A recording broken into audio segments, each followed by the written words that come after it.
The first time something knocked on the hull, like it wanted to come in, my wife smiled for the first time in 18 months. Not just a little twitch or a polite grin. Her whole face broke open, like she'd been waiting for that sound the way divers wait for the OK signal after blacking out. I wish that was some messed up joke I'm using to get your attention, but if you've been down in Habitat 7 with us for the last year and a half, you wouldn't question a word of it. Nothing is funny to Mara anymore. She used to be the one who kept everyone sane down here, cracking jokes in the galley while the generators hummed and the pipes sweated, mimicking the station director's clipped accent, tapping out stupid drum solos on the bulkheads when the sonar pings got too monotonous. Back when we first got assigned to the deep listening post, 200 meters down, 30 nautical miles off the coast, Mara wore sarcasm like a wetsuit. Second skin, a layer between her and everything else. You never saw her without it. Then we spent 18 months trying and failing to have a kid.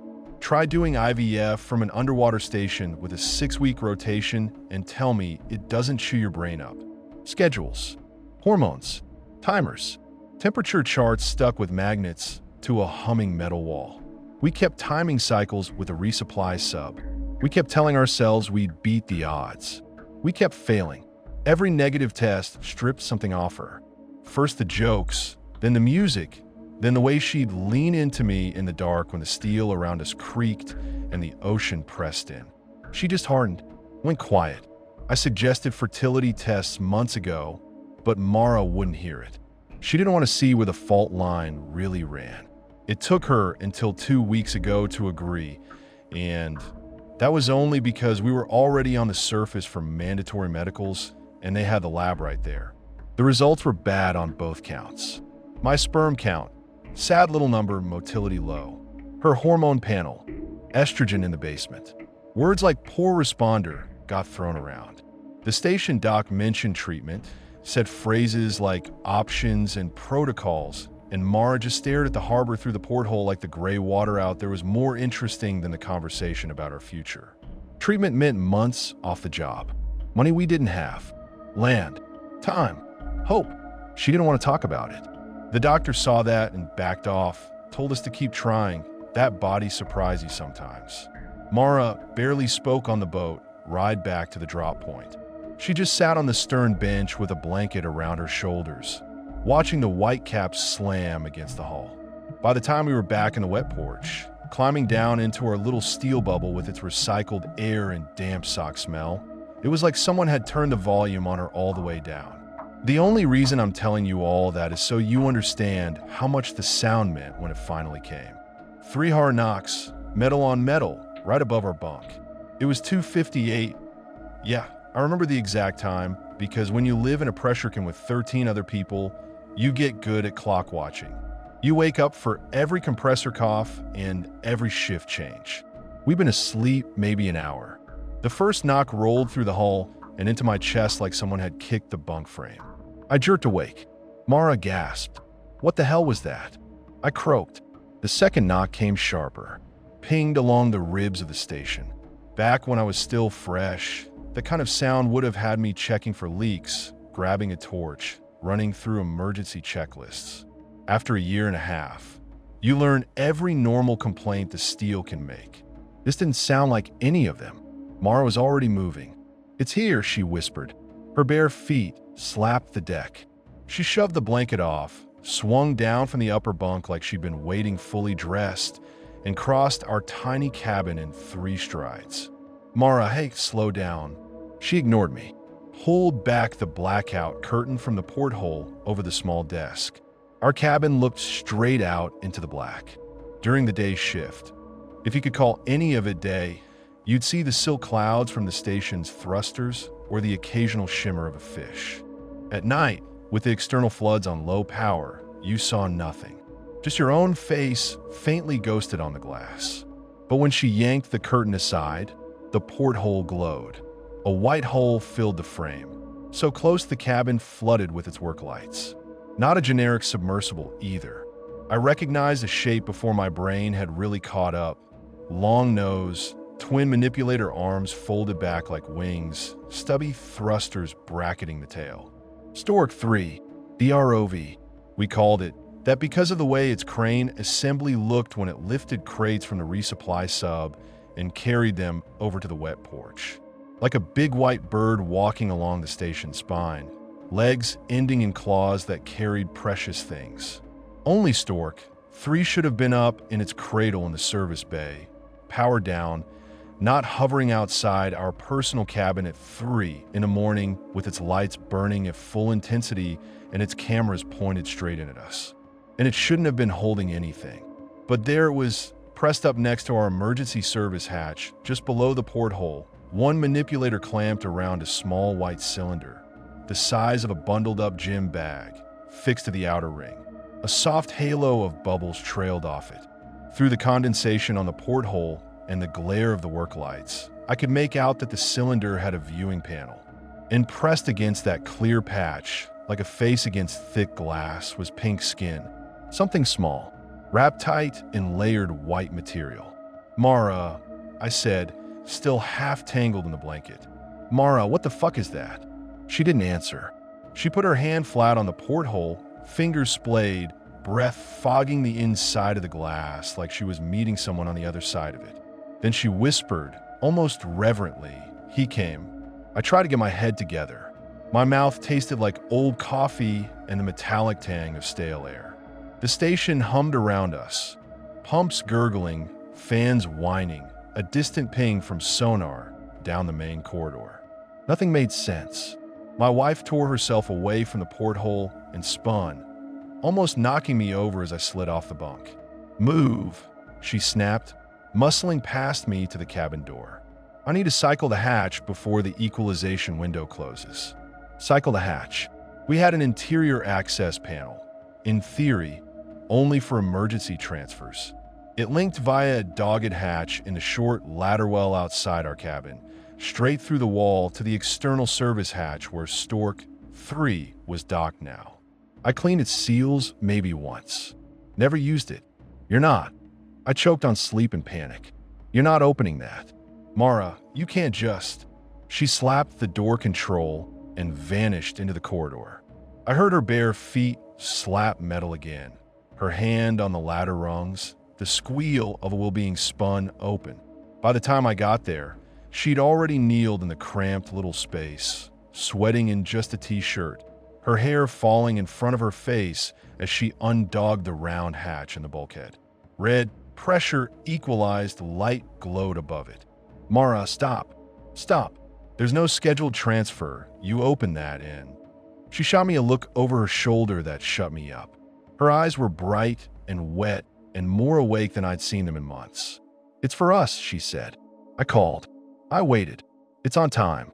"What the hell are you talking of?" She spun the wheel the rest of the way. The hatch groaned. Cold, damp air breathed in, bringing with it a smell that made me flinch. Not brine, exactly, not the normal wet metallic stink of the wet porch. Sweet, sterile plastic. Something like a hospital corridor layered over the usual scent of oil and mold. The white cylinder scraped as she dragged it through into the ladder well. The station's low grav made it lighter, but there was still weight there. Dense, purposeful. Water droplets clung to its surface and ran down the seam onto the deck in slow, fat beads. The ROV thrusters whined once, faint through the hull. Then the light outside the little hatch dimmed as Stork 3 backed away, leaving us with its delivery. "Thank you," Mara said. She actually spoke to it, to the fucking robot. She didn't even glance to see if I was watching. Her hand shook as she fumbled at the clasps on the cylinder. They came undone with rubbery pops. The lid hissed when she cracked it, a thin coil of cold vapor spilling out over her fingers. I leaned in despite myself, heart pounding, bunker walls suddenly too close. Inside, wrapped tight in layers of white, moisture-wicking fabric, was a baby. Tiny, red-faced, sleeping, with its mouth slightly open. A thin tube ran from a port near its shrouded chest to some reservoir built into the lid of the capsule, like there'd been fluid in there during transfer that had drained away when the pressure equalized. The baby's skin was so pale it had a bluish tint, like something that had never seen sunlight. Its eyelids fluttered, lashes beaded with condensation. I could see the fine down on its arms plastered to the skin by moisture. Mara reached in and scooped it up with surprising surety, snapping a couple of quick connectors free with one hand. The tube came away clean. The fabric surrounding the baby unfurled into a makeshift swaddle, designed to fold in on itself and keep him warm. Whoever built that thing had planned for this. Jesus Christ, I whispered. The station hummed, indifferent. A drip somewhere down the corridor punctuated the silence. Mara cradled the baby against her chest. It fit into the crook of her arm like it had always belonged there. "Thank you," she repeated, softer this time, looking past me towards the bulkhead, as if the ROV, or whatever controlled it, could still hear us. I just stood there, one hand on the ladder rail, the other hovering uselessly in the air. There was a baby in my wife's arms. A baby that had been delivered to us underwater by a remotely operated vehicle nicknamed Stork at 3:03 in the morning. "What the fuck is happening, Mara?" I finally managed. My voice came out thin and flat, soaked in recycled air. She didn't even look at me. She rocked the bundle gently, adjusting it like she'd practiced on invisible children 100 times alone in this tiny station. "I did something," she said. The way she said it made my stomach drop. Not guilty, not self-condemning. Proud. "What did you do?" I asked. "Whose kid is that?" "Ours," she said simply. I stared at the little face in the crook of her elbow. Thin lips, nose like a smudge, the tiniest hint of a dimple in one cheek. It should have hit me then. That flood of affection everyone talks about. That stupid, overwhelming rush. Instead, I felt like my lungs were full of cold seawater. "Mara," I said slowly, that's not how this works. We're 200 meters down. There's no way in hell an adoption agency or anybody legal sent a baby down here in an ROV." She chuckled. Actually chuckled. She hadn't laughed at anything in months. The sound made something inside me ache. "We always said the sea would give us something," she murmured. "You just didn't believe me. Mara, for fuck's sake. This is illegal. Or insane. Or both. What did you do?" She finally looked up at me. Her eyes were shining with tears that didn't fall. Her expression was almost offended, like I'd just suggested she'd stolen someone's lunch from the galley fridge. "Do you remember the receptionist?" she asked. "What receptionist?" "At the harbor clinic," she said impatiently. "When you were still in the back with the doc, arguing about hormone protocols. You were being you, and I was sitting there trying not to faint in the waiting room." My memory flicked back to the gray little room with its outdated posters about STIs and prenatal care, the open window that let in the smell of algae and fuel from the moored patrol boats, the receptionist with her chipped blue nail polish and tired eyes. "She talked to me," Mara continued. "Told me it wasn't fair, how they always made it sound like a numbers game. Told me there were other ways. Then she wrote a number down on the back of one of those appointment cards, slid it to me like she was passing a note in school. My mouth went dry. You called some random number from some random woman in a port clinic? Mara, are you insane?" "He wasn't random," she said. "He picked up on the first ring, like he'd been waiting for me. I told him where we were stationed. He knew that already. He knew our names." Goose flesh prickled up my arms despite the humid air. "What did he say?" I asked.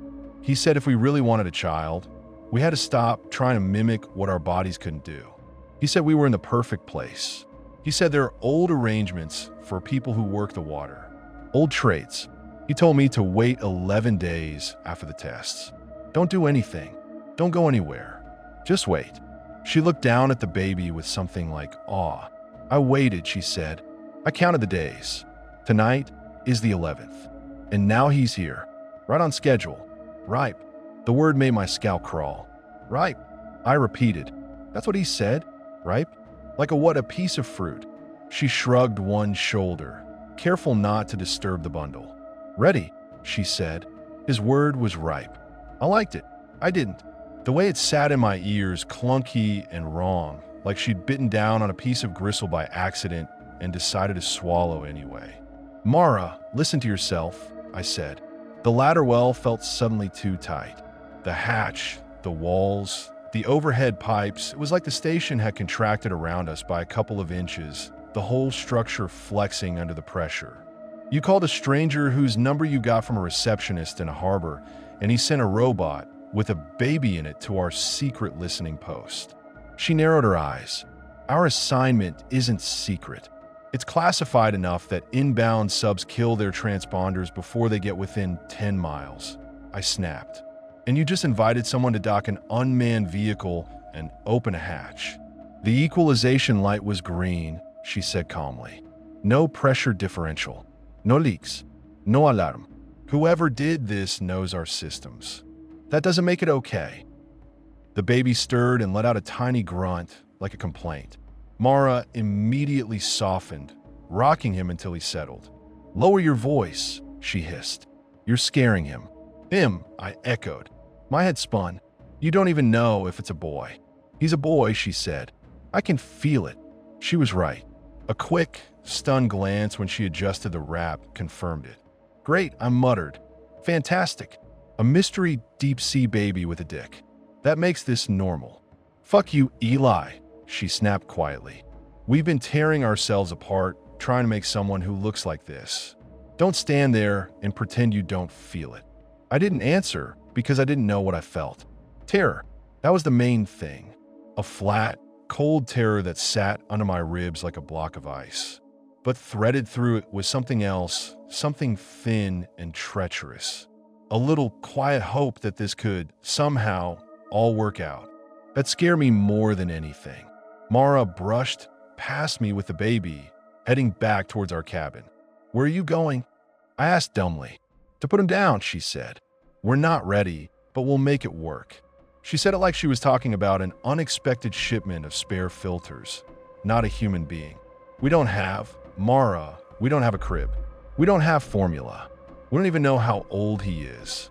We don't know what he's been in. Or in what. We're underwater. There's no doctor. She stopped in the doorway and tilted her head. Her voice came out soft, but there was a steel edge underneath. Maybe if you'd listened in the clinic instead of arguing, you'd have heard what the doc said about needing a miracle, she murmured. I got us one. You can either help me or get the hell out of the way. I stood there, hands still on the hatch wheel, listening to her footsteps retreat down the short corridor, the soft, absurd little sounds that come from a baby moving, fabric rustling, breath huffing, a wet mouth smacking. The humming of pumps and fans filled the space she left. For a second, I thought I heard another sound under it. A faint, distant tapping. Not from the hole this time. From somewhere above, through the ceiling, like someone walking along the corridor in diving boots, stopping right over our cabin. I craned my neck, staring up as if I could see through the deck plates. The tapping stopped. A soft trickle of condensation dripped from the insulation on the pipes onto the back of my neck, cold as fingers. Just stress, I muttered to myself. Just stress, you're hearing things. I dogged the hatch closed without looking back at the empty dock ring outside. The equalization light blinked from green to red as the system locked out the manual controls again. By the time I walked back into our cabin, the curtain was closed over the porthole again. Mara had tucked herself into the lower bunk, curled around the baby. She pulled my old fleece over them both, making a little cave. She looked up at me as I hovered in the doorway. I'm calling him Jonah, she whispered. For now. Of course you are, I muttered. She frowned. What's that supposed to mean? Guy gets swallowed by a giant fish, spat out alive, 3 days later? Feels a bit on the nose for a kid delivered by robot fish, I said. And for the record, the story doesn't end well for everyone in it. Mara's mouth tightened. Go to sleep, Eli, she said quietly. We can fight about the name tomorrow. I need to feed him. Feed him what? I asked helplessly. She didn't answer.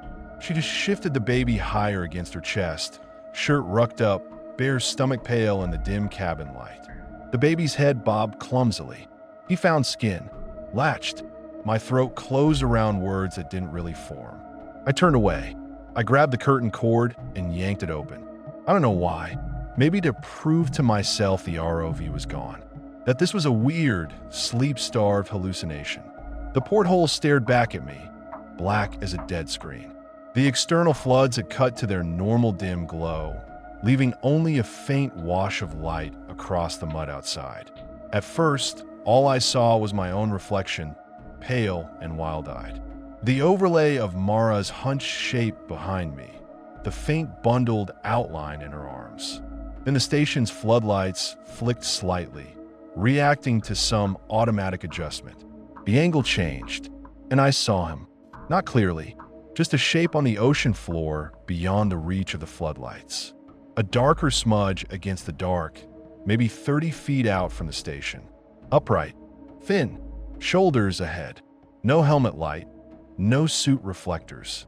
Just a human outline standing there in the silt, looking up towards our port. A tremor went through the station structure. The glass vibrated under my fingers. I blinked. The light flicked again. The figure was gone. Gone like it had never been there. I stood there a few seconds longer, breathing through my teeth, waiting for the logical explanation to show itself. Trick of the light. Reflection. The silhouette of a piece of equipment the divers had left down there. But I've spent enough nights staring into that black window while the ocean pressed on the other side of it to know what my own mind looks like when it's making things up. That hadn't been a shape from the station. That had been someone. Someone standing 200 meters under the surface without gear, staring in at my wife and the stolen baby she was nursing. I let the curtain fall. It's nothing, I told myself. Stress. Nitrogen narcosis on dry land, or whatever the hell the psychological version is. I didn't believe it, but I let myself pretend because the alternative was too much. Ellie, Mara murmured. Yeah, you okay? Fine, ilid. We'll deal with this in the morning. She smiled just a little, more with her eyes than her mouth. We don't have to deal with anything, she said. We just got what we wanted. Go to sleep. I climbed up into the top bunk like a man getting back into a coffin he'd momentarily escaped. The springs creaked. The thin mattress smelled like sweat and detergent and the faint mineral tang of the water that condensed on everything down here. I lay there and listened to the low rush of air through the vents, to the distant thump of pumps pushing warmed seawater through heat exchangers, to the faint, irregular soft sounds of Mara breathing and the baby shifting and suckling. And underneath all of it, every few minutes, 3 soft metallic taps. Somewhere along the hull. Always 3. I must have fallen asleep eventually. Probably out of sheer exhaustion, like my brain decided it was better to black out than stay awake on the knife edge between disbelief and horror. I woke up to sonar static and a baby screaming. The clock on the wall said 2:03. Different night. Same black. For a moment, the sound of the sonar feed bleeding through from the monitoring console in the corridor completely disoriented me. That high-pitched crackle, the occasional ping, the faint echo. I thought I was on watch. Thought I'd fallen asleep at the desk, and the ocean had crept up the corridor to swallow me. Then the baby let out another wet howl, and it all crashed back into place. Mara groaned below and rolled over, but she didn't get up. The station air felt heavier than usual. My tongue stuck to the roof of my mouth. I tasted metal and old coffee again, layered over something sour. I swung my legs down, climbed out of the bunk, practically fell the last couple of feet when my foot missed the rung. Got him, I muttered. Go back to sleep. Mara made a small noise. I couldn't tell if it was agreement or protest. The baby monitor on the little shelf by the door. One of those cheap audio units they use topside that someone had thought to bring down just in case, crackled with static and the thin wails of Jonah's cries. For a second, over the noise, I swore I heard something else. A faint gurgle, a rush, like water sluicing through a narrow pipe. Then the crying cut through thin and sharp again. I stepped into the corridor. The deck was cold under my bare feet, damp where condensation had dripped down from overhead piping. The metal felt alive, like there was something moving slow beneath it, thick as syrup. The nursery was just the spare equipment room we'd cleared out in a flurry of manic activity the day before. Mara had somehow convinced half the crew to give up spare blankets, a storage crate that made a decent crib, A little plush anglerfish someone had won in a shore leave arcade 3 rotations ago. Everyone cooed and joked about a station baby, like it was the most natural thing in the world for one to appear down here. Not a single person asked where he'd come from. They assumed he'd been shipped with the last resupply, like oxygen canisters and food crates and new filters. Because that's how people think after too long underwater. If something comes in through the hatch, it belongs. The equipment room door was cracked. Siren-thin crying spilled out into the corridor and mixed with the hum of the air. I pushed the door open. The light over the crib flickered, throwing shadows across the walls where we'd stripped out racks and left the mounting rails bare. The room smelled like rubber, detergent, and something sour-sweet under it all. Rotting seaweed and milk. Jonah lay in the crate lined with folded blankets, flailing his tiny arms, his face mottled and red. Strings of snot and spit connected his mouth to his chin. "Hush," I said, my voice coming out rough. "Hey, easy. I'm here." I reached down and scooped him up. His skin shocked me. I've jumped into the North Atlantic in January in a ripped wet suit. I've stuck my hands into tanks of chilled water to fix failed intake lines. I know cold. This was worse. He felt like something that had been sitting in deep seawater for a very long time and only briefly warmed at the surface. His pajamas were cool and damp, as if they'd never quite dried. The contact made the hairs on my arms stand up. He stopped crying almost immediately when I lifted him. His breath hitched a couple more times, but the frantic edge dropped away. He blinked up at me. I froze. I've seen newborns before. I've got nieces, nephews, friends with kids. I know they come out a bit alien-looking, swollen, unfinished. This was something else. His eyes were too open, not in the way of a precocious baby, in the way of something that knew this room better than I did.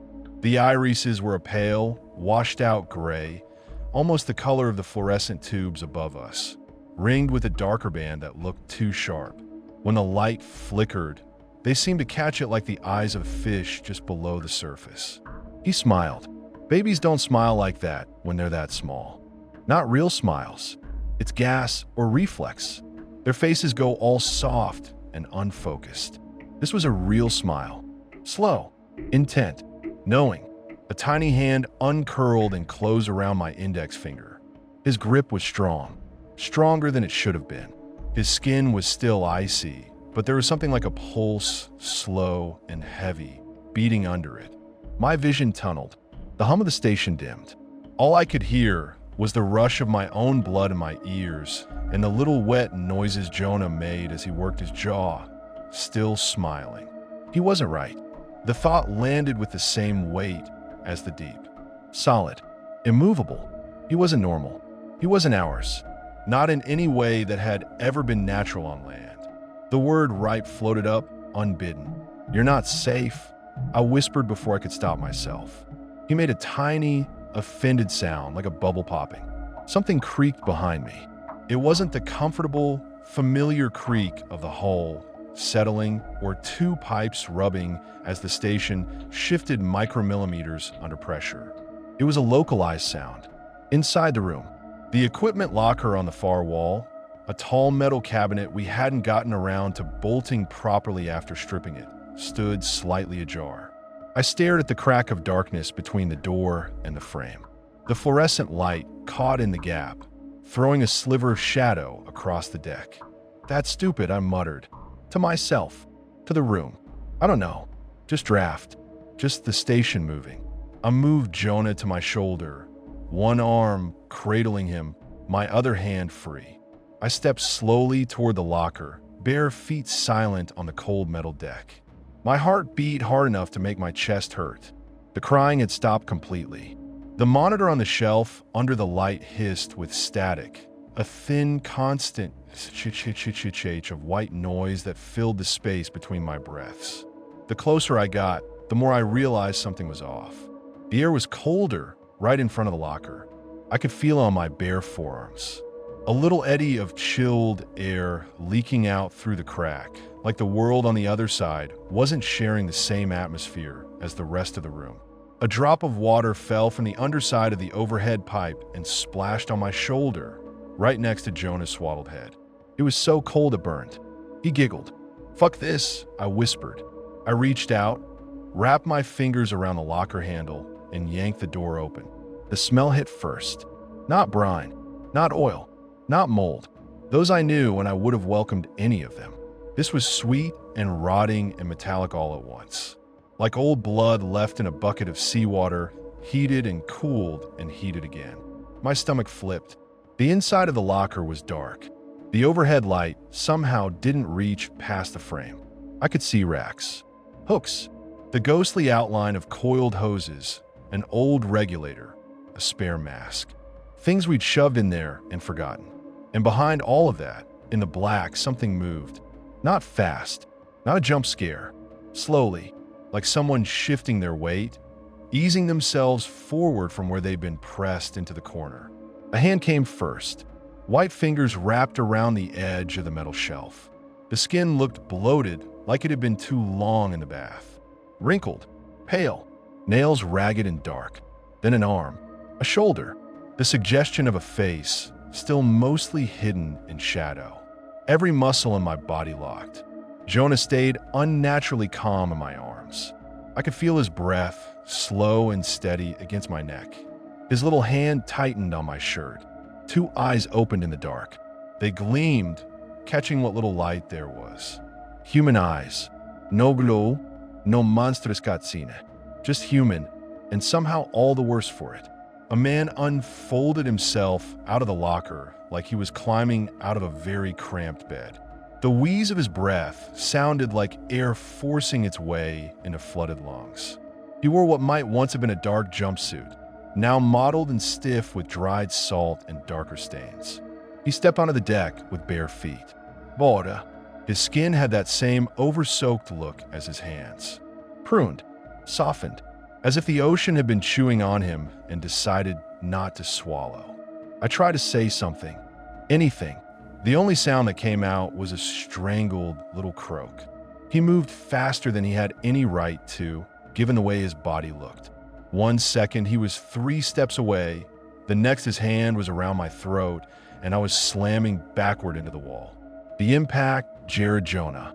He made a small sound, not quite a cry, but didn't slip. Somehow, my arm stayed locked in the don't drop the baby position while the rest of me went into full animal panic. The man's forearm pressed across my windpipe, pinning me. He was taller than me by a couple inches, broader in the shoulders, but it wasn't his size that made my vision immediately spark. It was the weight behind him, the pressure. It felt like the entire ocean was leaning through his bones into mine, pressing me flat against the steel. My feet scrambled for purchase.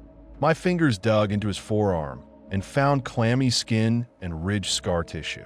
He smelled like the locker, salt, rot, metal, and under it, something cold and mineral like the bottom of a trench. He leaned in close. His lips brushed my ear as he spoke. His voice was low and rough, like it had scraped its way up from somewhere deep. "You're not the father he needs," he rasped. Spots exploded in my vision. Jonah shifted again, his little head bumping my chin. "You see too much of him, don't you?" The man went on conversationally, as if we were sitting at the galley table and he was commenting on the weather on the surface. "You shouldn't. Not yet. He isn't right." The words slid into my head like a hook. I tried to twist away, to kick, to anything. My body wouldn't respond properly. It felt like moving underwater without fins, every effort dulled and slowed. "You should have slept," he murmured. His breath was cold on my cheek. "Let the arrangement stand. But you had to look. You had to pick him up. You had to feel how cold he is. Now you think things." Dots at the edge of my vision closed in. My lungs burned. There was a roaring in my ears that almost drowned out the hum of the station. I thought of Mara, asleep in our bunk, wrapped around the baby she thought was her second chance at life. I thought of Jonah in my arms now, pressed between us, weirdly calm. The man's fingers flexed on my throat. His thumb dug into my jaw, finding the soft spot, the artery. He didn't even have to squeeze any harder. "Just hold. Don't worry," he whispered.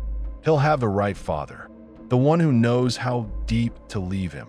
Above all that light, somewhere quiet, somewhere dark, somewhere, something shrieked, metal on metal, a high, tearing sound like someone ripping a door off its hinges. The pressure on my throat vanished. I dropped, my knees cracking hard against the deck before I caught myself, curled protectively around Jonah as much as I could. Air scraped in my lungs in ragged, painful gasps. The world swam. Shapes blurred. For a second, everything was just noise and echo and panic. Then the light blazed white as someone flipped the overhead from its dim night, setting to full power. "Mara," I croaked. "Ellie." Her voice didn't come from the doorway like I expected. It came from right behind the man. She stood there, barefoot, in an oversized station t-shirt, her hair wild around her face. Her eyes were huge. In her hand, she held one of the big dive knives from the emergency kit. Its blade was buried halfway into the intruder's head. He twitched once, twice. Then his legs folded and he sagged sideways, slumping down the wall and leaving a dark, sticky smear on the white metal. The knife stayed lodged, handle protruding from his temple at a ridiculous angle. For a half second, I could see the tip of the blade through the thin skin on the other side of his skull, like a pale fin underwater. The smell of rot and metal thickened, suffocating. Jonah made a soft, questioning sound, almost a laugh. I clutched him tighter. Mara stepped over the body and dropped to her knees beside me. "Are you okay?" she demanded. Her voice came out too loud, bouncing off the walls. "Eli, talk to me. Are you okay? Did he touch the baby? Is Jonah okay?" She barely looked at the man she just killed. My voice broke.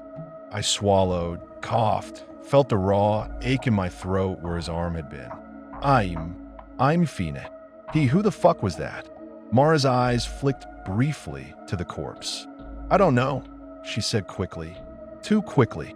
The overhead light buzzed. Pumps hummed. Somewhere in the distance, sonar pinged, the sound coming through the metal bones of the station like a far-off alarm. I was still trying to focus, still trying to make my brain line things up in a row. "Jonah, the locker, the man, the word ripe. Did you know him?"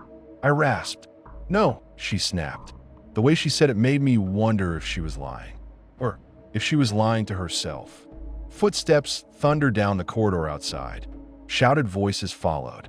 Someone had heard the scream, or the thump, or maybe the sonar tech on watch had seen some anomaly in the motion sensors and figured it was worth checking. The door flew open. 3 of our crewmates jammed themselves into the doorway at once. Rafi from sonar, still in his headphones, eyes wide as dishes. Torres from maintenance, his coveralls smeared with grease. And Ines, the station's medic, hair in a messy bun, med kit already clutched in one hand like she'd been sleeping with it. All 3 of them froze when they saw us. Me on the floor, shirt torn, clutching the baby. Mara beside me, her knuckles white. The man crumpled against the wall, dive knife sticking out of his head. "What the actual fuck?" Torres breathed. Ines moved first. She pushed between the guys and went straight to the corpse, 2 fingers automatically reaching for a pulse at the throat before she seemed to catch herself and realize that was pointless. "Is everyone okay?" she asked, voice clipped into professional mode. Her eyes flicked to the baby. "Is he hurt?" "No," Mara said quickly. He came out of the locker. He tried to grab the baby. "Illy, yeah." Her voice broke. I looked up at her. She looked back.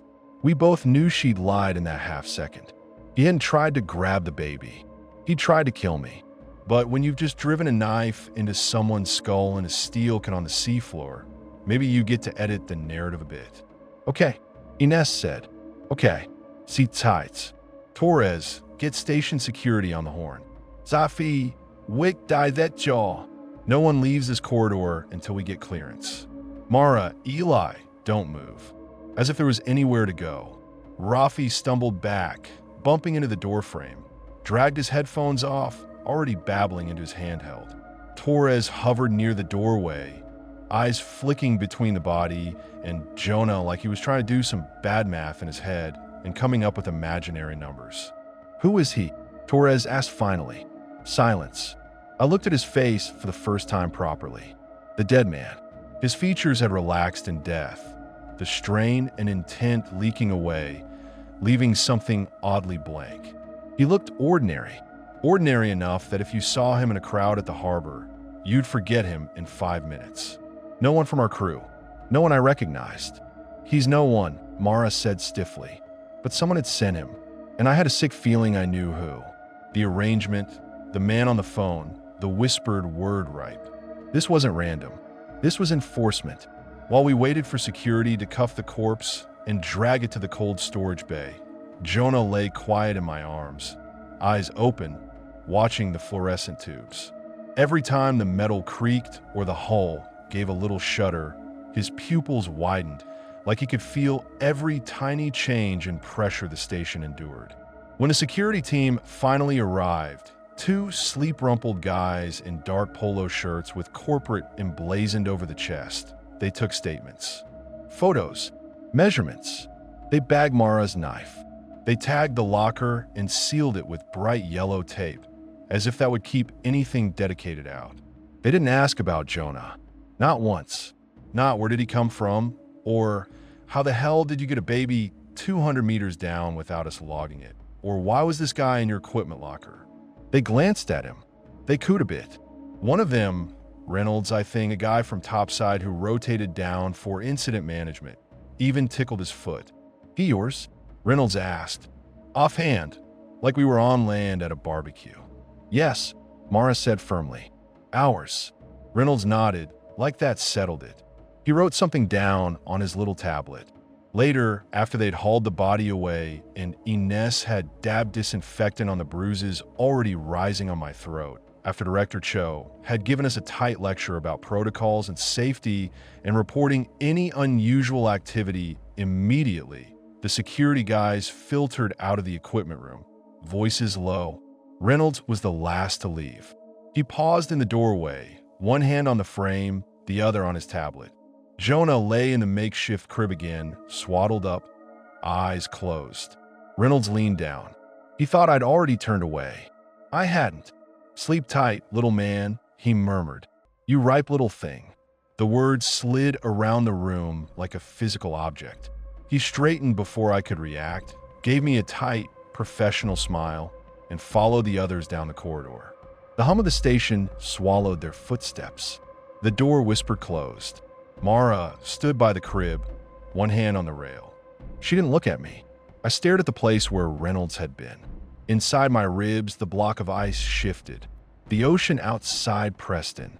Somewhere along the hull, faint and far, something knocked. 3 times. I don't sleep much anymore. Down here, night is just when the schedule says the lights go low and the galley stops serving food, but my body still remembers what 2 in the morning feels like. There's a weight to it, a kind of hollow, like the sea presses a little differently at that hour. Since Jonah arrived, those hours are when the knocks always start again. You have to understand something about living underwater. You grow this weird extra sense for the hull. You know by feel when a thruster cycle starts. You know the difference between a crab tapping around the moon pool and someone dropping a wrench 2 modules over. It becomes like skin. So when something starts knocking in clean, regular sets of 3, always with the same flat, heavy impact, always from somewhere just beyond the range of the station's external cameras, you don't write that off as thermal expansion. You start counting. 1 week since the man in the locker. 1 week of everyone pretending this was just a freak intrusion event, like some lunatic had smuggled himself down here in a supply container and wedged himself into a locker for fun. 1 week of Mara turning into something feral and soft at the same time. 1 week of Jonah watching the walls like he could see through them. We never talked about the body again once they zipped him into a bag and floated him down the corridor like some grotesque parade balloon, Reynolds grunting at the awkwardness of moving dead weight in reduced gravity. They tucked him into one of the freezer drawers in the cold storage bay, pending transfer topside.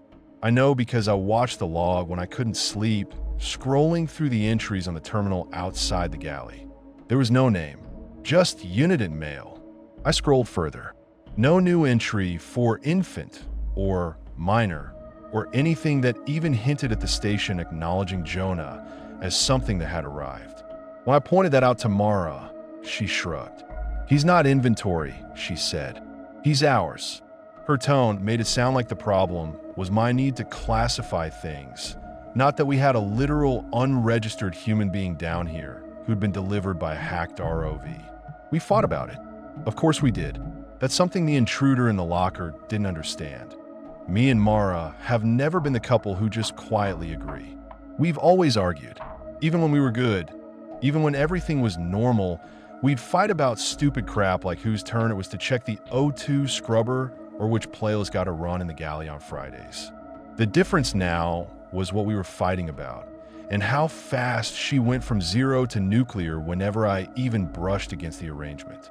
"Just tell me what he said," I kept asking. Not the receptionist, the guy on the phone. Word for word, what did he offer you? We were in the galley when I asked it the first time. Off shift, just the two of us, an untouched mug of instant coffee going cold between us. The galley is basically a tin can with a hot plate and a couple of bolted down tables. There's a porthole by the coffee machine. Normally, you might catch a shimmer of plankton or a sluggish fish dragging itself past, something to break the monotony of gray walls. That morning the view was just silk clouds and the faint beam of flood. Mara rocked Jonah in the crook of her arm, murmuring nonsense to him, bouncing just enough to keep him asleep. "She already told you," she said. "Stop picking at it."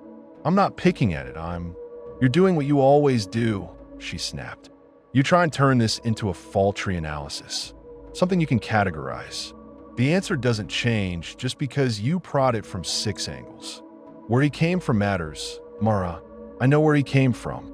Her eyes flicked toward the porthole. It was a tiny, almost involuntary motion, but it turned my insides cold. "No, you don't," I said. "You know who you called. You don't know what's down there. None of us do. That's the whole point of this station. We sit here listening to noises and occasionally write unknown biologic in a log so some analyst in a dry office can ignore it. You think I don't listen? You think I haven't sat there hearing things and wondered what's making them?" She shot back. "You think I'm some idiot who just heard a voice promise me a baby and said yes without a second thought?" "Yes." I slammed my palm on the table. The mug rattled. Jonah twitched in his wrap, eyelids fluttering. Mara flinched like I'd slapped her. The station hummed around us. A pipe somewhere gave a little gurgling cough. "I think you were desperate," I said lower. "I think you were drowning. I think somebody saw that and threw you a rope with a hook in it." "That rope has a name," she said. "His name is Jonah. Lower your voice." We stared at each other over the table. The mug between us steamed faintly, little curls of vapor twisting up, catching the galley's harsh fluorescent light. I looked down. The condensation on the tabletop had formed a little ring around the base of the mug, like always. But reaching out from that ring, creeping slowly across the metal, were 3 distinct lines of water. Not random trickles, not the mess of a spill. 3 straight, parallel lines. Like fingers. I wiped them away with the heel of my hand. The metal stayed cold under my skin, but the pattern was gone. "Tell me what he said," I murmured. Mara's jaw flexed. She looked tired. Not just didn't sleep much with a newborn tired. Deep tired. Bone tired. The kind you get from months of living with your body's betrayal. "He said," she started. Jonah made a little murmur. She bounced him gently. "He said there's always been a trade. Always. As long as people have worked the water. Sailors who don't come home. Divers who don't surface. Bodies that never wash ashore. Something takes, and sometimes, if you ask the right way, it gives back." "That's not an answer," I said. "He said what's taken isn't gone." She went on, like I hadn't spoken. "Just change depth. Change shape. He said we're in the perfect place for an exchange. 200 meters. Quiet. Oh, I repeated. Mara shrugged one shoulder. "That's the word he used. Old. Like there are layers. Shallows, then deeper still, and all the way down at the bottom, there's something that deals in debt. Something that doesn't forget. Jesus, I muttered. And you thought this sounded like a good idea? I thought nothing else we'd tried had worked, she said flatly. And you were already skipping shifts to go stare at IVF forums on your tablet. You were already halfway down some dark hole. Don't preach at me like you've been rational through this. She wasn't wrong. I'd spent more nights than I care to admit sitting in a monitoring chair in Sonar 2, half listening to the pings and echoes while I read testimonials and success rates and stories from couples who went bankrupt for one last procedure that sometimes paid off. I'd imagined Mara with a swollen belly in the narrow station corridor. I'd imagined a crib wedged into our cabin. I'd imagined all of it so hard that reality had gone soft around the edges. Did he tell you there'd be a guy in our locker? I asked. Her eyes flashed. No, she said. He said there would be a delivery. He said someone would watch. That's all. Someone would watch. I repeated, like a fucking supervisor. He said the watcher wouldn't interfere if we followed instructions. And what instructions were those? She hesitated. Just a blink. Just long enough for my heart to hit my throat. Love him, she said. Feed him. Keep him down here until he's ready. Ready for what? For what he is, she said. You heard the man. Ripe. Like a fruit. Like a tide. There's a right moment to bring him up. You mean we can't bring him to the surface? I said slowly. Not yet. How long, Mara? I don't know. He didn't tell you a timeline? She shook her head. He said we'd know. We'll know because what? The calling car glows? The hull stops knocking? The fucking ROV shows up with a congratulatory balloon. I laughed, but it came out hard and ugly.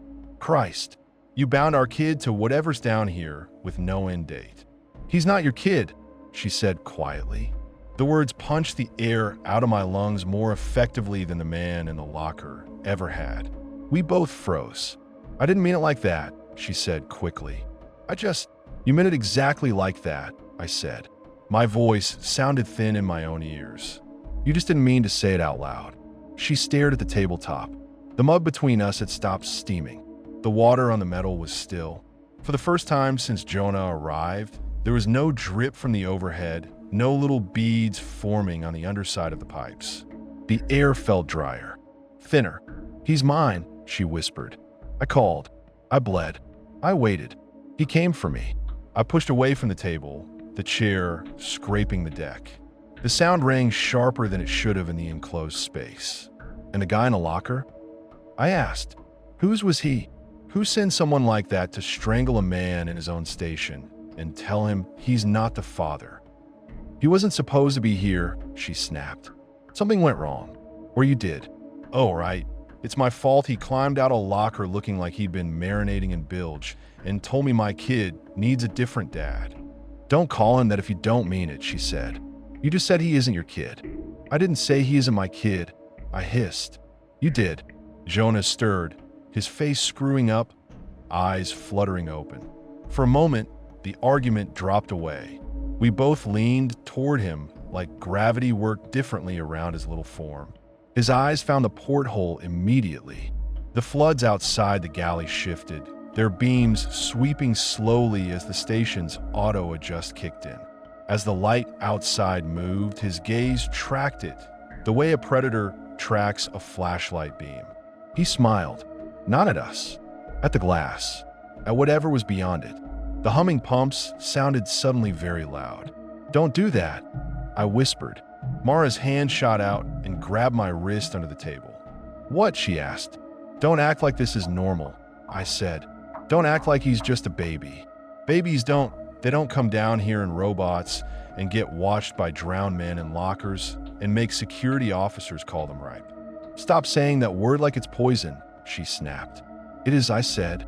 It fucking is, Mara.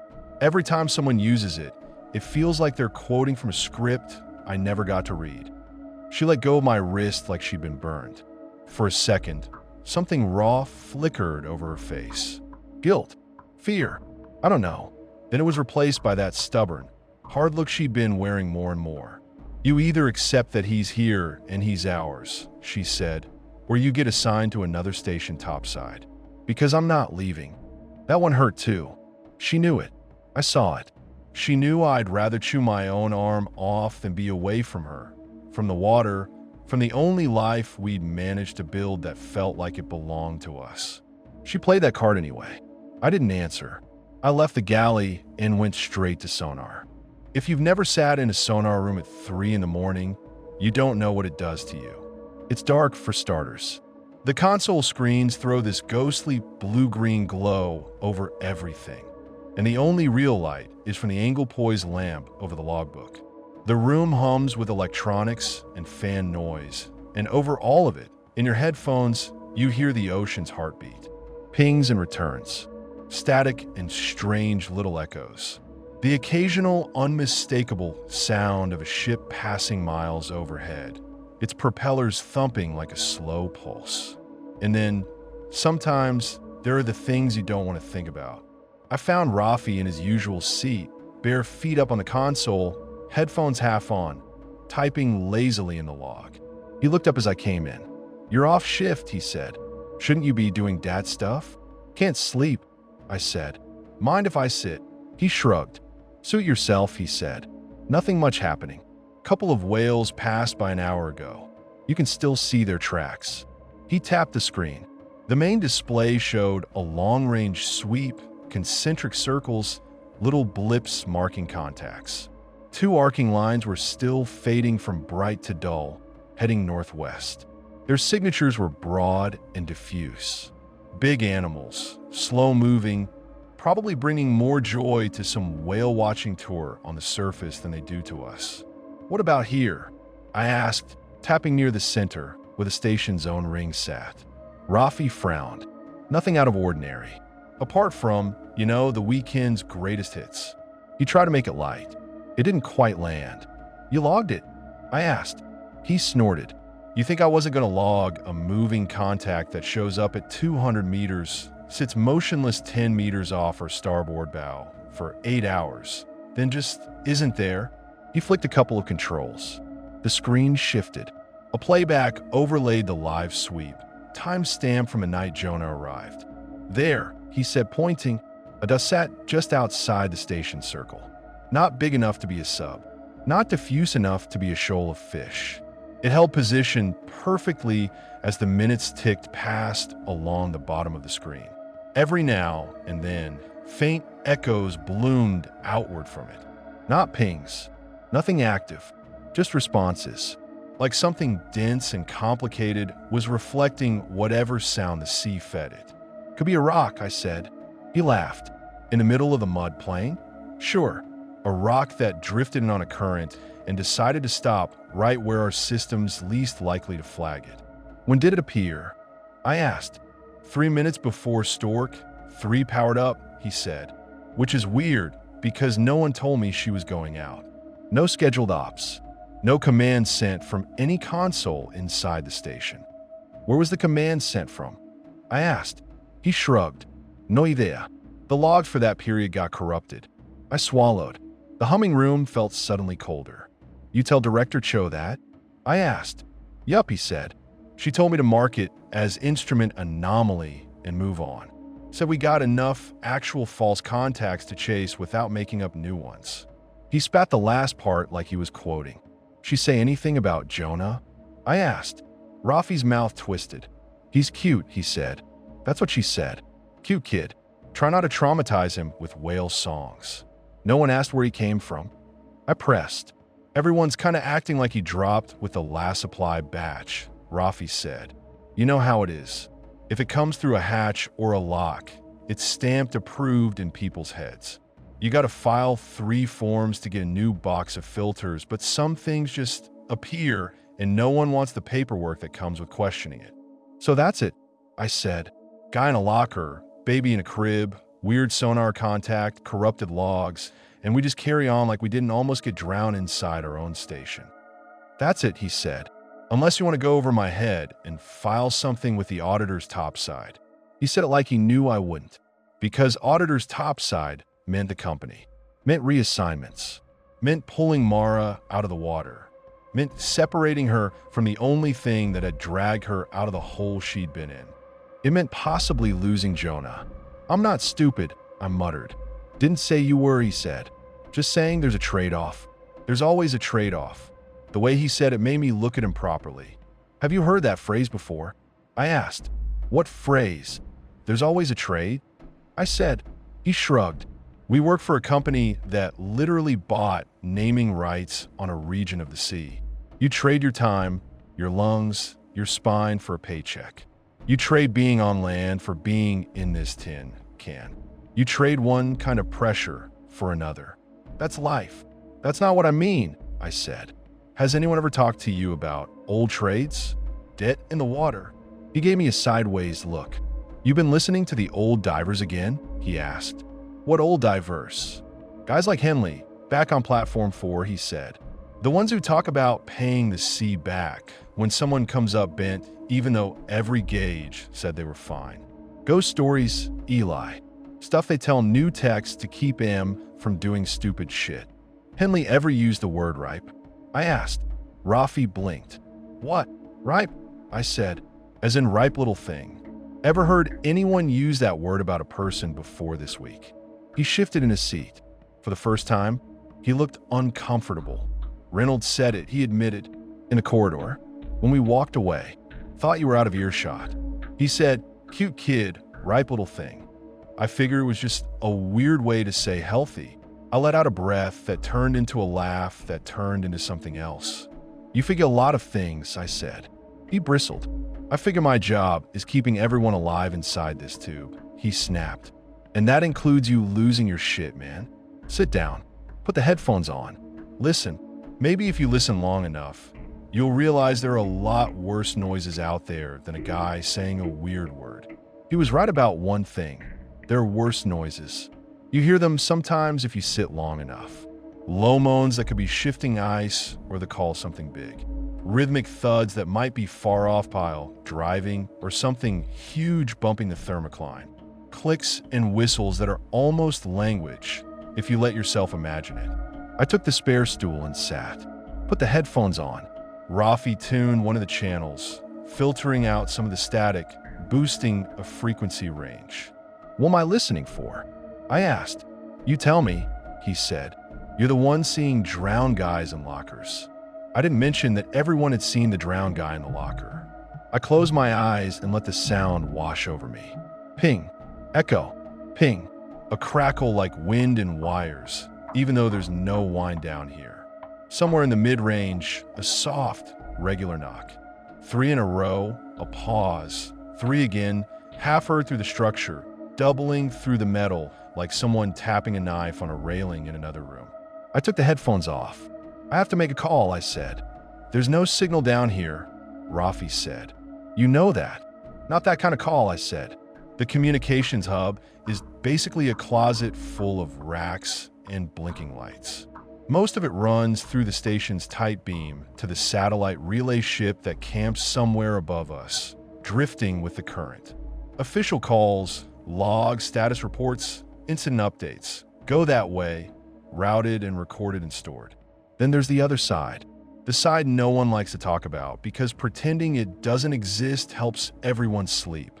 Emergency channels, frequencies that piggyback on sonar pulses and deep acoustic modems. Old cable lines that run along the seabed and still carry faint ghost currents even after they've supposedly been decommissioned. Ways to talk to places that aren't on any chart. The number Mara got from the receptionist wasn't a regular phone number. She'd written it on the back of her medical discharge slip. I'd fished it out of her locker after the intruder died, when she was showering, hands still shaking. You can judge me for that if you want. I don't care. It wasn't 10 digits with a nice area code. It was a string of figures and symbols, half of which didn't make sense as anything terrestrial. Depth, time, frequency. That's what I realized when I looked at it long enough. A set of coordinates, but not the kind sailors use on the surface. The kind something deep would use to place a call. I sat in the cramped little comms closet, the fans blowing warm air on the back of my neck, the rack lights blinking like dozens of tiny indifferent eyes. I punched the sequence in one field at a time. Depth, 200 m. Range, local. Frequency, a band we didn't use for anything official, sitting there on the spectral display like a dead zone. The system hesitated for a second, little text prompt flickering, unallocated band. Then it shrugged, or the machine equivalent, and sent the handshake ping anyway. The speakers crackled. Nothing. I almost laughed. Of course. What had I expected? A voice saying, "Deep credit and fertility. How may I help you?" Then the crackle shifted, turned into a low, wide rush, like someone had opened a window into the ocean and stuck a microphone out.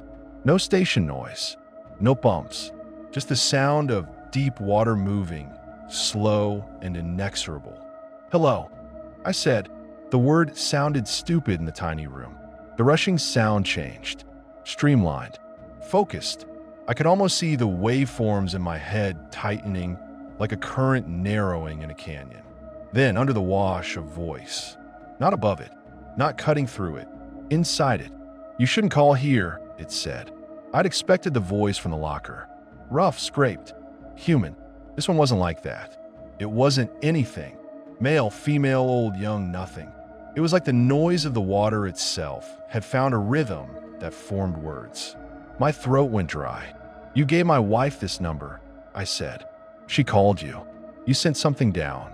I answered and asked, the voice said. "We don't give." "You sent a baby," I said. "In a robot. You put him in our station. A man came to check on him, to kill me, to tell me he wasn't my son." "He isn't," the voice said. "No hosetaschen. He's not yours." The fan's word. The lights blinked their indifferent blink. My fists clenched on my knees. "My name is Eli," I said. "My wife is Mara. We live in Habitat 7. I know who you are," the voice said. "You're listed." "Listed as what?" I asked. "Debt holders," it said. I laughed. Couldn't help it. "We owe on the station," I said. "On the IVF debt topside. On the..." "Not that kind of debt," the voice said. "Lungs. Time. People who work the water always owe.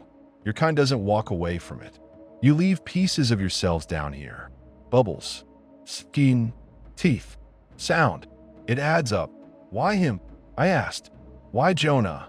"You asked," it said simply. "Mara asked," I said. "I never agreed to this." "You are one," it said. "You share air. You share debt." She asked for a child. We offered an exchange. She accepted. The rest is wait. My skin crawled. "What exchange?" I whispered. Silence. Just the rush and hiss in the background.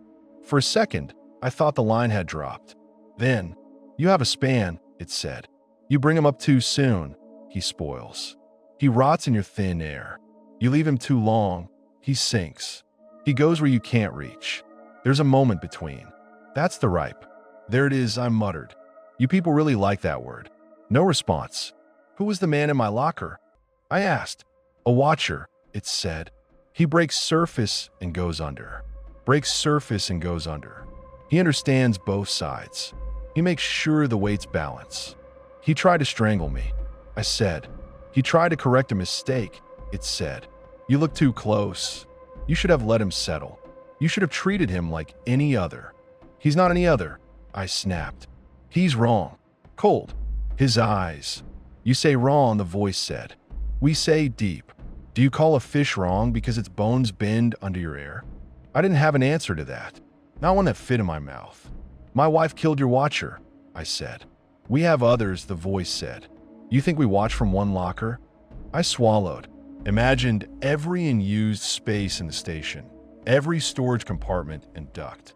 Imagined bloated hands waiting just beyond sight. "We're not keeping him," I said. "Not like this. Not on a timer. You can't just drop a child into people's lives and tell them he doesn't belong to them." Silence. Then a sound like something heavy scraping along the seabed. "We don't own him," it said. "Neither do you. We're custodians. Depth shares. He isn't for staying. None of you are? You go back up. You make more of you. We keep what's left. This is just a clearer trade. You cry so loud when you can't make your own, but you scream and claw when we answer. You want upstairs. The word upstairs landed wrong. Like they were talking about land the way we talk about the surface from down here. What happens when he's ripe? I asked. You'll know, it said again. That's not an answer. You'll hear him, it said. He'll hear us clearer. He'll lean toward the glass. He'll press his hands on it, and it will flex. You'll see him taste the water on the air. You'll feel the knocks in your bones. You'll know. And then what? We just open a hatch and drop him? I asked. You'll bring him, it said. You or her. Blood has to carry him. That's the rule. I'm not doing it, I said. I'm not drowning a kid because some old weight in the deep wants payment. You won't think of it like drowning, the voice said. By then, you'll have called it calling, or returning, or any of the pretty words you people use to make hard things soft. Or you'll leave him in the hands of someone who will. Who? I demanded. Who else is in on this? The security team? My director? That receptionist topside? How far does this go? A different sound seeped into the rush. A thin, high whine. Feedback, or something like it. That's enough for now, the voice said. The line doesn't like staying open this long. You're lucky you hear us at all. Wait, I said. You can't just. We already have, it said. You asked. We answered. Don't call again unless you're ready to move weight. The line clicked. The rush stopped. Just like that, I was in a tiny closet with a bank of blinking lights and the sound of the station's circulation fans for company. My heart slammed against my ribs. My throat ached. I sat there a long time, staring at the dead screen. I didn't call back. I went back to our cabin instead. Mara was asleep in the lower bunk, one arm draped over the edge, fingers twitching like she was trying to grab something in a dream. Jonah lay in a crate beside the bed, one tiny hand flung up, palm open. The curtain over the porthole was drawn, but a little light leaked around the edges. I stood there in the half-dark, watching his chest rise and fall. His skin looked less pallid now, more normal. The bluish cast had faded. He still ran cooler than he should have, but there was warmth there now, like someone had turned up an internal dial. I felt a dangerous thought creep in. He's getting better. He's adjusting to us. Maybe they're wrong. Maybe this doesn't have to end the way they say. He opened his eyes. They locked on mine easily, like he'd known I was there the whole time. No searching, non focused nuborngas. Just two steady, pale irises. He smiled, not the uncanny predator smile from the other night. A smaller thing, softer, almost shy. My chest did a very stupid, very human thing. It clenched and warmed and ached all at once. Hey, I whispered. Hey there, Jonah. He gurgled. Wave his hand. His fingers brushed the side of the crate. Moisture bloomed on the plastic. Tiny beads of water, fully formed, rolled down toward the deck, leaving dry trails behind them, like the reverse of condensation. I watched one fall. It hit the metal with a soft tick. Then another. 3 in total. He giggled. Fuck, I whispered. You hear them, don't you? He didn't answer. Of course he didn't. He's a baby. I tell myself that a lot. He's just a baby. Like repetition will make it true, and not a half-truth with something monstrous behind it. In the days after the call, things got weirder. In small ways. Ways you could chalk up to sleep deprivation and stress if you really wanted to. Water started showing up where it shouldn't. I'd wake in the middle of our off cycle to find a damp ring on the inside of the porthole, like someone had pressed a wet face to the glass from the other side. When I wipe it away, my hand came away smelling like the deep, not our warm, recycled seawater. The colder, darker stuff. Condensation would bead on Jonah's blankets even when the rest of the cabin was dry. His hair, what little there was that soft newborn fuzz, never quite seemed to dry after a sponge bath, even with the dehumidifiers working overtime. Once I walked past the air intake grill in the corridor and heard, just for a second, what sounded like whispering. Not in words, in timing, in rhythm. 3 soft syllables repeated. Ripe, ripe, ripe. I told myself it was rattling ductwork. Mara got more territorial. She hated it when anyone else held him. Ines tried, once, to give her a break during a brutal 36-hour maintenance shift on the scrubbers.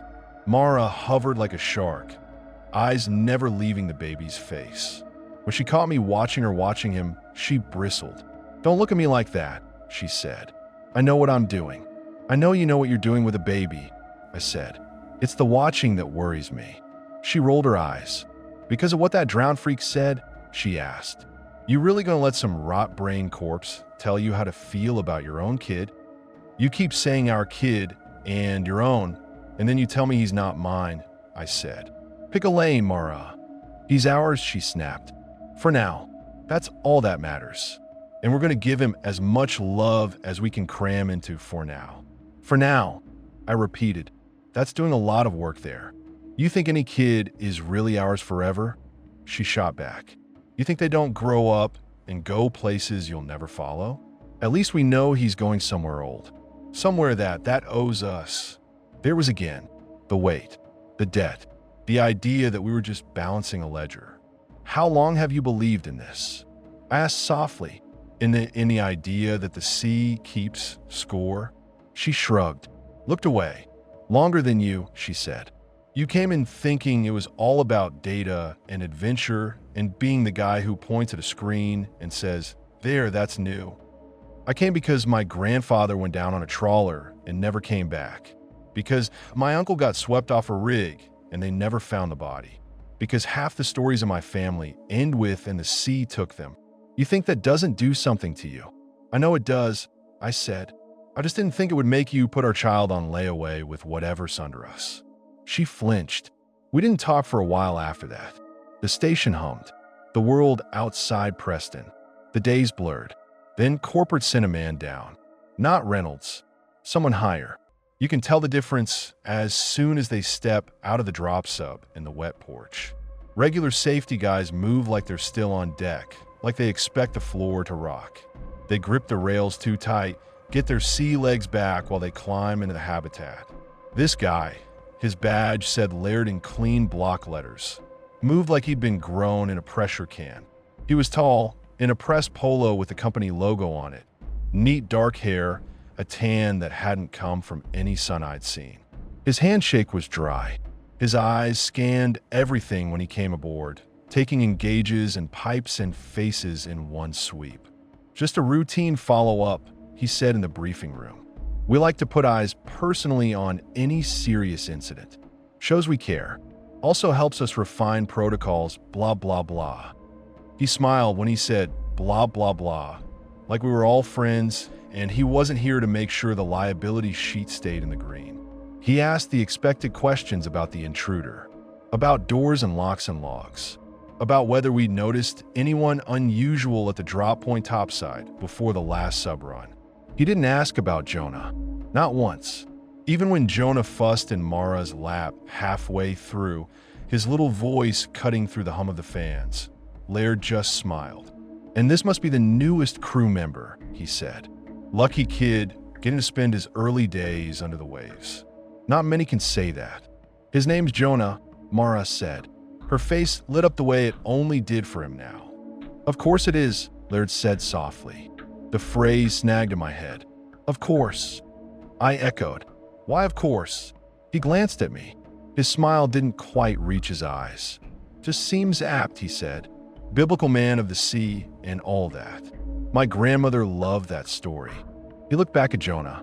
For a second, just a second, his expression shifted. The polished corporate affability dropped. Something old and neutral looked out through his eyes, like an accountant checking columns. "You're a long way from shore, little man," he murmured. "All that weight above you." His tone was almost fond.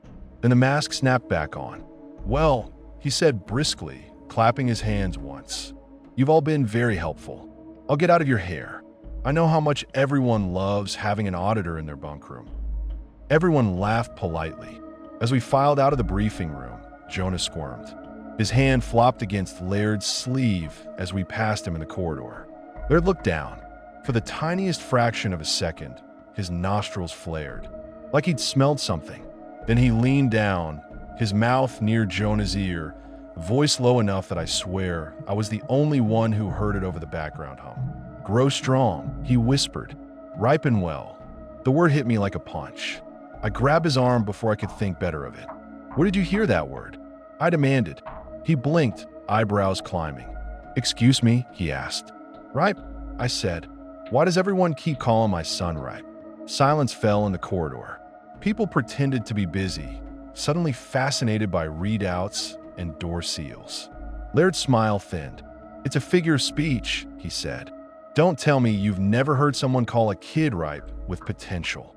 That's not how you meant it, I said. He looked at my hand on his arm, back of my face. Let go, he said quietly. There was nothing threatening in his tone, no raised volume, but it was an order, not a request. I let go. Take some time off your rotation, he said. You've been through trauma. Attempted strangling, new baby, sleep deprivation. It's a lot. The company offers counseling packages for situations like this. You don't have to white-knuckle it. Are we in danger? I asked. He tilted his head. From what? He asked. Intruders? We're reinforcing surface protocols. You won't get another stowaway. From the outside world, we've survived storms topside that flatten whole coastal towns. We're good at keeping water out. That's not what I meant, I said. Then I don't know how to answer your question, he said, because I don't know what you think us knowing. He smiled again. It was almost kind this time, and somehow that made it worse. Go get some sleep, Eli, he said. Kiss your son. Hug your wife. Be grateful you all made it through the weekend. He walked away, his steps unhurried, hands in his pockets like he didn't have a care in the world. The station door whispered closed behind him as he moved into the next module. I stared at the spot he'd been, jaw tight. Mara bumped my shoulder with hers. Don't make an enemy of him, she murmured. Please, we do not need corporate breathing down our necks. They already are, I said. They just outsource the breathing. She sighed. Later, much later, I found an old photo in the station's archive training materials. One of those shots they take for PR, a line of new hires on the deck of some offshore platform, all smiles and branded jackets. Laird was in it. So was the receptionist from the harbor clinic. They stood at opposite ends of the row, but they both wore the same pendant around their necks. A little metal disc, simple, with a raised pattern. 3 concentric ripples. I only noticed because I recognized it from somewhere else. The bracelet Jonah's wrap had snagged on when we first took him out of the capsule. The tiny charm sewn into the corner of his swaddle, pressed against his skin. I don't know why that shook me more than the phone call. Maybe because it made it clear this wasn't ancient and myth and stories. This was organized, a network, people topside and underneath, all very professionally making sure trades got honored. I wish I could tell you I took Mara and Jonah and walked out at the next rotation. I wish I could tell you I marched into the director's room with the recording of the call and forced her to listen, made her choose between her job and whatever agreement she or whoever wore that pendant before her had made with the deep. I didn't. I went back to my bunk like a good little tech. I lay down above my wife and listened to Jonah breathe in the crate beside her. I watched the condensation beads form on the underside of the metal slats and fall in neat little lines. I counted the days. If there is a punchline, it's this. Most of the time, nothing happens. Life goes on. We eat terrible reheated food. We swap stories in the galley. We argue about whose turn it is on laundry duty. We fix leaks. We log sonar contact that get filed as false returns or probable cetacean. We send jokes topside through the official comms. We watch grainy movies on Thursday nights. We hold Jonah. He learns to smile for real. The weird, knowing stretches of his mouth soften into the dopey grins of a kid who discovers his own hands and finds them fascinating. He babbles. He kicks. His fingers curl around mine, and I pretend not to notice how the temperature around his skin is always a couple degrees off. He likes baths more than any baby I've seen. When we sponge him off with warm recycled water in the tiny bathroom, he goes quiet, eyes half-lidded, like he's listening to something in the pipes. The surface of the water in the basin sometimes puckers in a way that doesn't match our movements, little ripples running in from the edges instead of out. Once, he dunked his face in for a second before I could react. I yanked him back, heart in my throat, expecting a sputtering mess. He grinned, water running down his cheeks, eyes wide open, no panic. Mara, he held his breath, I said. All babies have that reflex, she said. It's normal. Her voice sounded too breezy. When he's fussy, Mara walks him down the corridor toward the wet porch, humming lullabies that sound more like whale songs than anything human. He calms faster there, near the moon pool. The water in it barely moves, just a slow, deep pulse, but sometimes he stares at it so intently, I have to look away. He doesn't like going into the med bay. Screams blue murder if we so much as walk past Inez's door with him. Maybe he associates it with needles. Maybe he knows something there is out of depth. He's drawn to glass. Every porthole, every viewport, every thick, reassuring piece of reinforced acrylic. He reaches for it with both hands, smearing little prints on the inside. Sometimes, when the external floods kick in and throw light out into the murk, I swear I see shapes move out there, just beyond the beams. Not fish, not familiar. Tall, thin shapes, standing on the mud, watching. I blink and they're gone. We have to surface eventually. Station policy says no one stays down more than 8 months straight, even if they're dumb enough to volunteer. The body breaks down. The mind starts to bend. Mara fought it. Of course she did. When the rotation orders came in and our names were on the list, she argued with Cho for an hour in the director's cramped office, Jonah fidgeting in her arms. He can't go up yet, she said. He's not ready. Your blood pressure is through the floor, you're iron deficient, and you stabbed a man in the head last month, Cho said calmly. You're taking the surface cycle, Mara. That's not a discussion. What about him? Mara demanded. Cho glanced at Jonah. He goes where you go, she said. You the mother, you decide. Company doesn't have protocols for infants in habitat because we never expected anyone to be stupid enough to bring one down here. I wasn't stupid, Mara snapped. I was desperate. Cho finished for her. I get it. My wife and I tried for years. No joy. You think I don't know what that does to a person? That doesn't mean I'll let you kill yourself down here to stay close to whatever deal you think you made. The word deal hung in the air. Cho didn't take it back. When are we going? I asked quietly. Jaw sigh. Supply sub in 6 days, she said. You 3 are on it. No arguments. 6 days. That night, the knocks got louder. Not just faint taps along the hall. Deep, rhythmic blows. Boom, boom, boom. I felt them in my spine, my teeth, the water in my ears. The other crew heard them too. Torres rolled out of his bunk and went stalking down the corridor with a wrench, muttering about assholes dropping things on decks they shouldn't. Rafi sat in sonar, watching his screen light up with contacts that disappeared as soon as he tried to pin them down. His log from that night is just a string of unknown contact, lost entries. I lay there with my arm hanging over the side of the bunk, fingers brushing the crate. Jonah's tiny hand found mine in the dark. His grip was stronger now. He squeezed 3 times. Once, twice, 3. Like a code. Like an echo. The day we were due to go up, the sea went bad.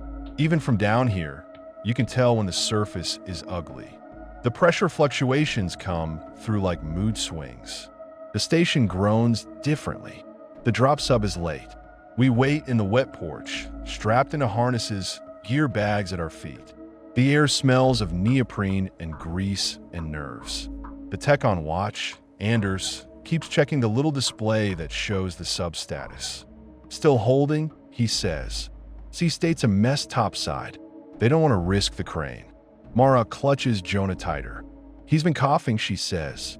I don't want him breathing this air any longer than he has to. It's stale. We all breathe the same air. I say, I don't want him mixing our breath any more than he needs to, she mutters. The words chill me. You sound like them, I say. Maybe they've got a point, she snaps.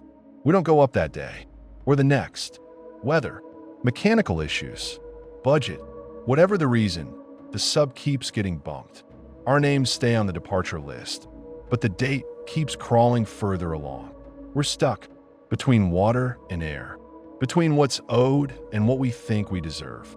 You hear that, Mara asked me one night, eyes open in the bunk below. Hear what? I ask, though I already know. The knocks. Always 3. I roll onto my back, stare up at the bunk slats. Yeah, I say. It sounds closer, she whispers. It does.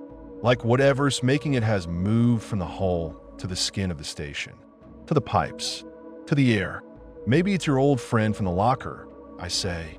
He's in the freezer, she says. He's just meat now. Meat knocks, I say, especially if someone's hitting it from the outside. She shudders. Don't, she mutters. Don't talk like that. You made a deal with them, Mara, I say quietly. You brought him in. What did you think was going to happen when it was time to pay? We're bringing him up, she says stubbornly. We're breaking the pattern. They don't get him. Not if we don't let them. They'll call, I say. You know they will. He'll hear it. Then we won't go near the water, she says. We live in the water, I remind her. She doesn't answer. The night before the rescheduled departure, 3rd time lucky, the message says with a little smiley face from some tech topside who thinks they're funny, I find Mara in the wet porch. She's standing on the edge of the moon pool, Jonah in her arms. The water below them is dark. The surface barely moves, just the faintest, slowest of swells. Light from the overhead floods reflects in it, making the whole pool look like an unblinking eye. Mara, I say, what are you doing? She doesn't turn. He's quiet here, she says. He sleeps. He's sleeping now. I ask. She nods. Listen, Ido. The knocks are faint, almost gentle, drifting up through the water. Jonah's breathing is slow and even. If you slip, I start. She laughs. It's a small, humorless sound. I'm not going to slip, she says. I'm not stupid. You made a deal with something that talks in currents, I say. I'm not sure you get to claim that title right now. She flinches. Don't, she whispers. Please, not now. I step closer. The air around the moon pool is cooler than the rest of the station. Always has been. It smells cleaner too. More honest.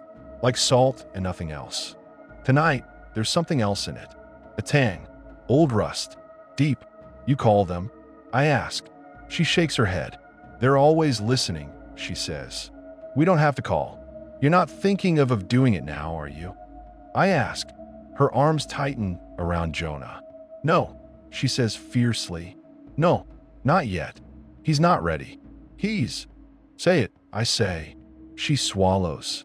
Not ripe, she whispers. The word feels wrong on her tongue now. He's ours, she says. For at least a little longer. A little, I repeat. That's all we get, huh? She finally looks at me. Her eyes are wet, not with the soft, happy tears she had the day he arrived. With something sharper. I don't know how to do this, she says. All my life, the sea's just taken. Now it gave. And it wants him back. And her voice breaks. I thought it would feel fairer, she whispers. I thought I'd be able to make sense of it. 1 for 1 or something. I don't know what I thought. Not this. I step closer. Take Jonah from her arms. He's heavier now, warmer. His head lolls on my shoulder, mouth open, breaths puffing against my neck. His skin still carries that faint chill at the core, but there's baby sweat on his hairline. He smells like milk and salt and something else I can't name. I hold him over the water for a second. My heart trips, not because I want to let go, because a part of me, small and treacherous, wants to see what would happen if I did. If he would sink like a stone. If he would float. If something would rise to meet him. I hug him closer instead. No one's taking you. I whisper into his hair. He sighs in his sleep. A little bubble of drool forms at the corner of his mouth. For a second, he's just so profoundly, mundanely human that it hurts. You hear that? I say to the water, to the air, to whatever's listening. No one. Not you. Not your watchers. Not your supervisors with their pendants and their polite smiles. The water below us ripples. Not from any pump. Not from us. A slow, circular motion starts at the center of the pool and moves outward. Concentric ripples. 3 of them. They hit the edge of the pool and bounce back. I feel them in my feet. Mara grabs my arm. Eli, she whispers. Stop. The overhead floods flicker. The knocks we've been hearing faintly for days slam through the structure all at once, loud enough to make the tools on the rack rattle.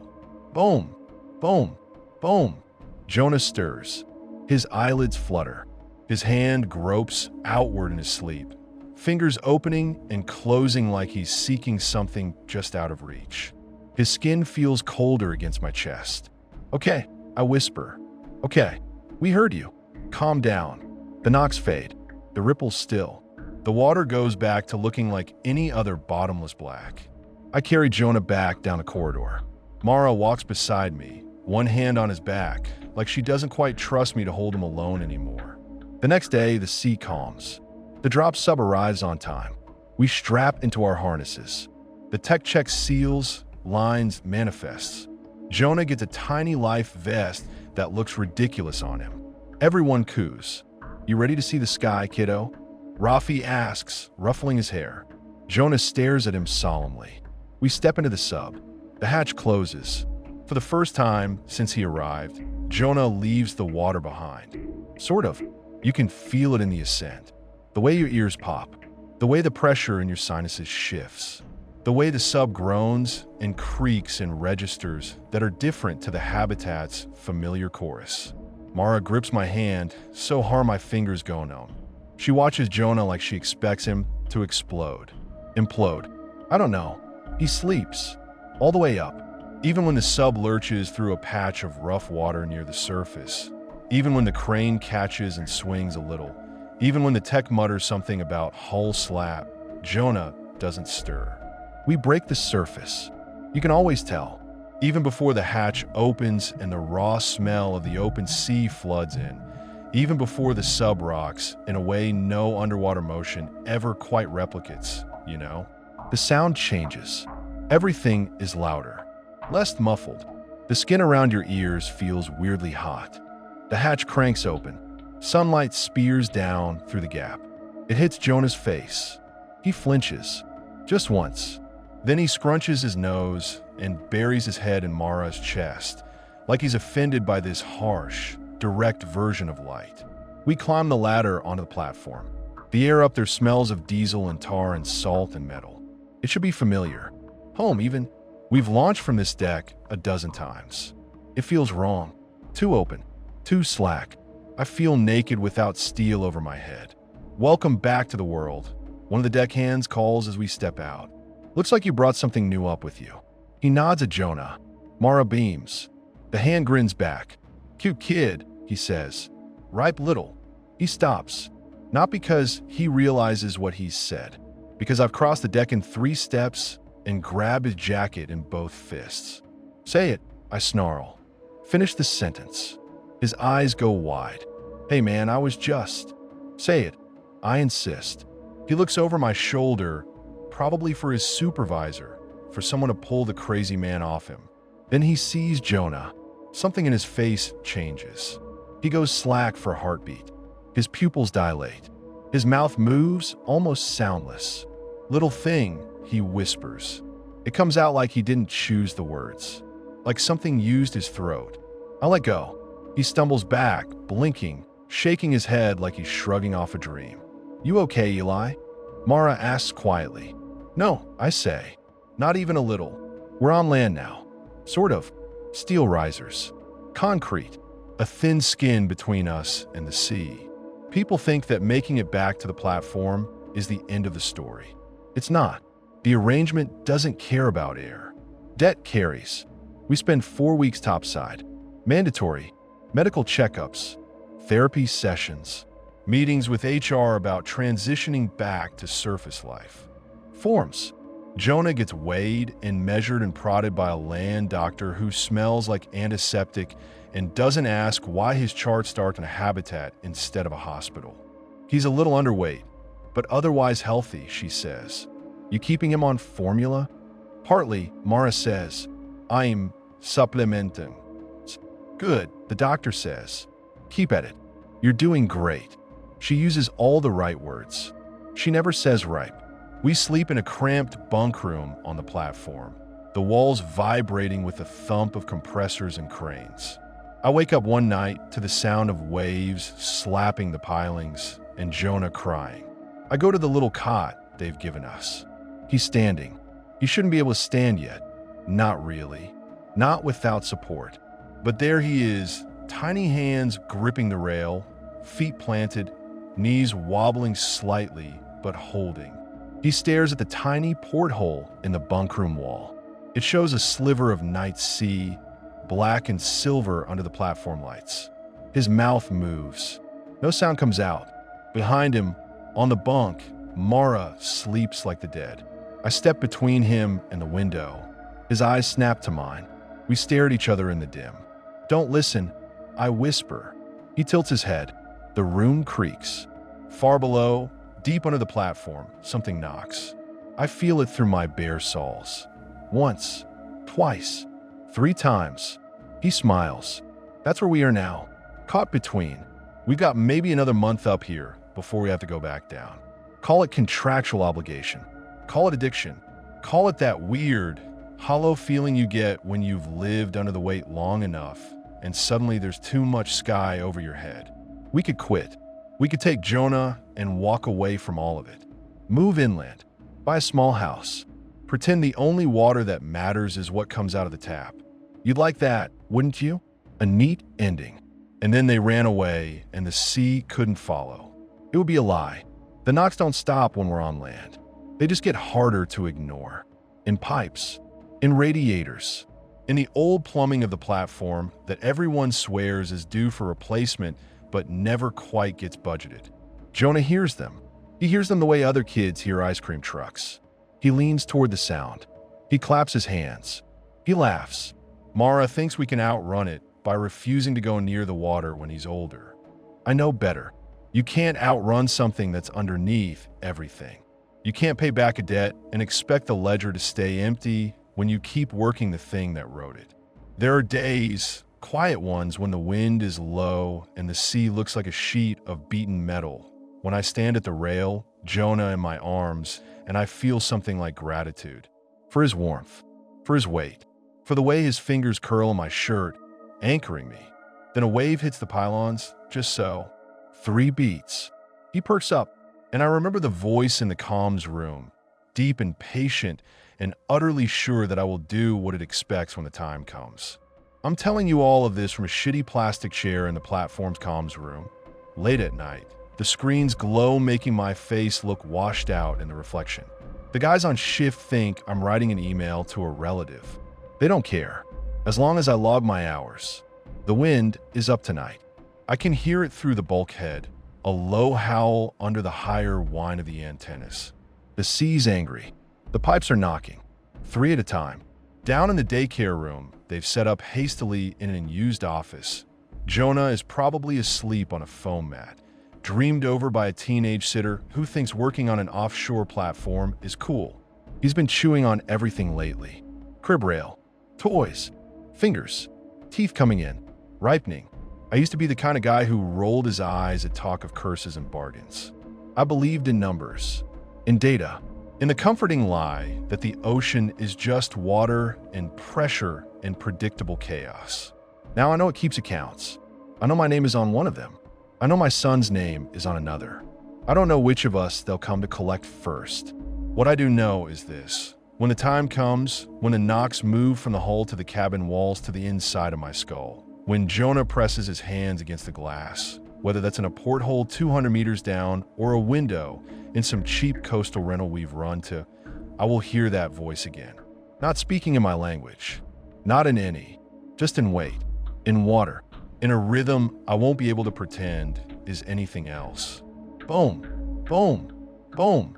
And somewhere, some bored security guy or medic or deckhand will lean over to him with a smile and say something they don't remember choosing. Goodbye, Jonah, they'll murmur. You ripe little thing.